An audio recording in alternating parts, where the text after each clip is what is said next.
Assalamualaikum, selamat datang ke channel Raja Yaakob. Tapi sebelum tu, kita tengok dulu intro ni dulu. Stay tune.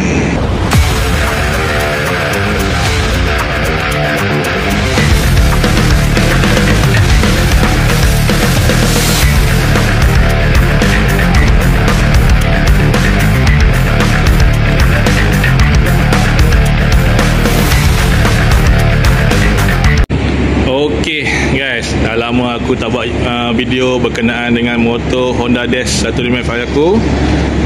Okey, kita pusing-pusing dulu. Aku nak bercerita pasal sprocket ni. Sprocket ni aku dah tukar.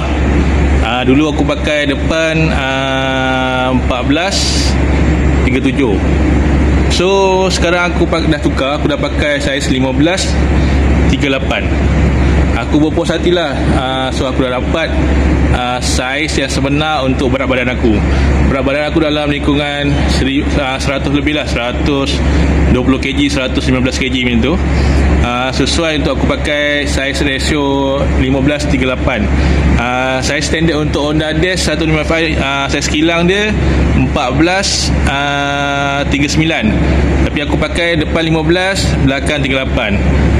So setiap kali aku buat pertukaran gear, smooth, memang lancar, sesuai dengan berat badan aku. Pakai gear 1 sampai ke top yang aku nak. Gear 2, gear 3, gear 4. Sebelum ni ada masalah. Kalau gear 1, gear 2, gear 3 memang cantik lah, ngam. Bila masuk gear 4, dia punya kelajuan tu drop. Daripada 115 dia drop pergi bawah 100. Kadang-kadang nak sampai 100 pun susah.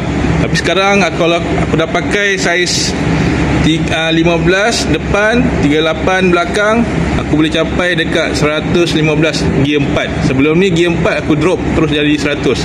So aku sangat berpuas hati lah dengan pemilihan ratio aku, 15 di depan, 38 di belakang. Okey, aku harap boleh bagi kepada orang kata inspirasi kepada pemilik-pemilik, owner-owner Honda Dash 155. Kita kena pandai lah. Macam aku ni, aku banyak kali tukar. Kadang-kadang 14, 15 depan, 37, kadang-kadang 36, kadang-kadang aku tukar 38, patah balik 39.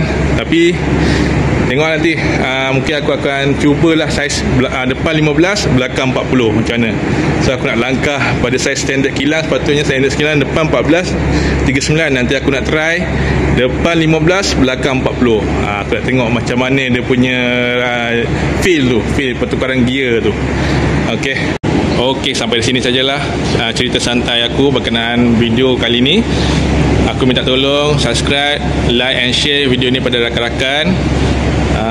Berkenaan tajuk kali ini mengenai ratio sprocket depan 15 dan belakang 38 yang aku pakai ni.